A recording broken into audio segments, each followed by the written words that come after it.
Buenos días, tarde noche profesora. En este video voy a explicarles los dos ejercicios de las leyes de los gases correspondientes a la actividad de esta semana.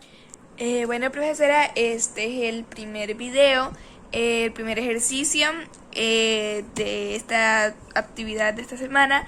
Entonces este ejercicio lo voy a utilizar con la ley de Gay-Lussac y concorde voy pues desarrollando dicho ejercicio. Voy a explicarle por qué elegí dicha ley.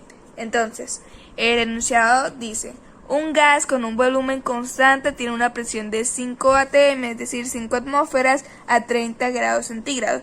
¿Cuál es la temperatura final del gas si su presión final es de 3 atm o 3 atmósferas?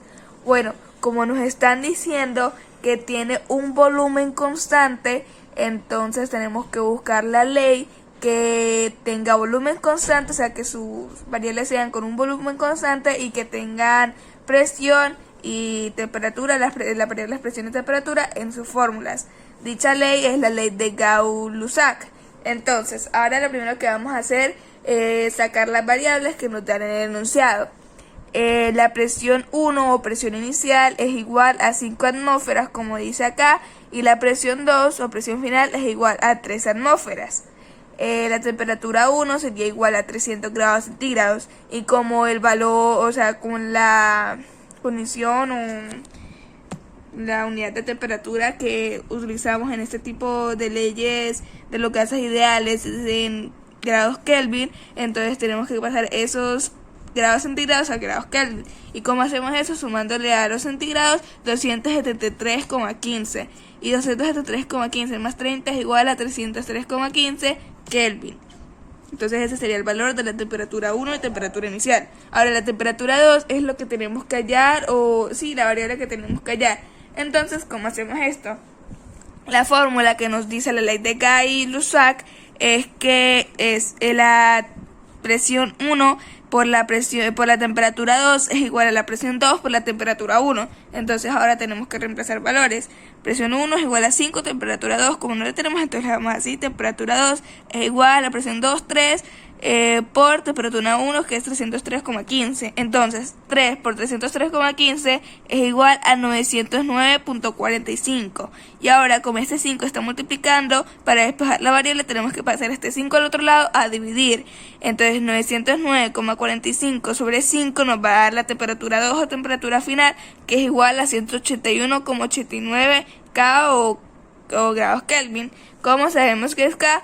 Pues como 3 es igual, está en atmósferas, y 303,15 está en Kelvin, y 5 está en atmósferas, entonces las atmósferas se eliminan y quedarían solo la unidad de grados Kelvin, por lo que la temperatura sería en grados Kelvin. Y pues ese sería el resultado final, que daría respuesta a nuestra pregunta del enunciado de este ejercicio. Así que muchas gracias, ya nos vemos en el siguiente ejercicio.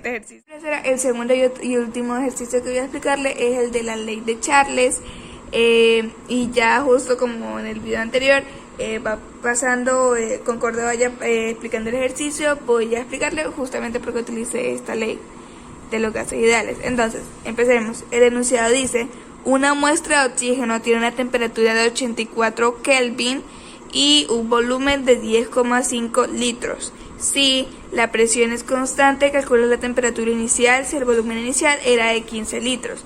Entonces, como nos están diciendo que la presión es constante, tenemos que buscar y que tenemos que tener los valores de volumen y temperatura. Tenemos que buscar una ley que nos sirva para eso, y justamente esa es la ley de Charles, que nos dice que para cumplir sus reglas la presión debe ser, o sea, las normas de esta ley, la presión debe ser constante y tenemos que tener estas dos variables. Bueno, entonces ya como sabemos qué utilizar, entonces vamos a sacar las variables de cada cosa y sus valores. Entonces, el volumen inicial nos está diciendo que es de 15 litros, entonces lo escribimos acá, y el volumen final, como nos dicen, es de 10,5 litros. Entonces la temperatura inicial es el valor que tenemos que hallar, y la temperatura final es de 84 Kelvin. A diferencia del video anterior, como ya nos lo están dando en Kelvin, entonces no tenemos que convertirlo, sino que simplemente lo dejamos así y reemplazamos valores. Bueno, entonces la fórmula de esta ley dice que el volumen inicial o volumen 1 por la temperatura final o temperatura 2 es igual al volumen 2 o volumen final por temperatura 1 o temperatura inicial. Entonces ahora reemplazamos valores. Volumen 1 es igual a 15, temperatura 2 es igual a 84, volumen 2 es igual a 10,5 y temperatura 1 le dejamos ahí. Entonces multiplicamos 15 por 84, 1260. Y este 10,5 como está multiplicando pasa al otro lado a dividir. Eso es igual a la temperatura inicial y es igual a 120 Kelvin. ¿Por qué nos da Kelvin? Porque como el 15 estaba en litros, aunque no lo escribí aquí, estaba en litros, y el 84 en Kelvin, y el 10,5 que está dividiendo también está en litros, entonces los 2 litros que están dividiendo se eliminan y el 84 Kelvin queda acá el Kelvin, por lo que ese sería el valor de este, porque ya es la única unidad que nos está quedando. Entonces, pues el resultado sería ese, la temperatura inicial o temperatura 1 es igual a 120 Kelvin. Bueno, profe, entonces aquí ya se acaba el video. Muchas gracias por su atención. Y pues solo quería decirle que como no tenía ni una cartulina ni un tablero, y pues me hice individualmente, entonces no lo hice, fue en una cartulina papel craft. No, es que no sé si se habrá visto bien o si era muy clarito el color o no sé, cualquier inconveniente con la producción de los ejercicios o con el desarrollo, con cualquier cosa, le agradecería mucho que me avisara. Muchas gracias.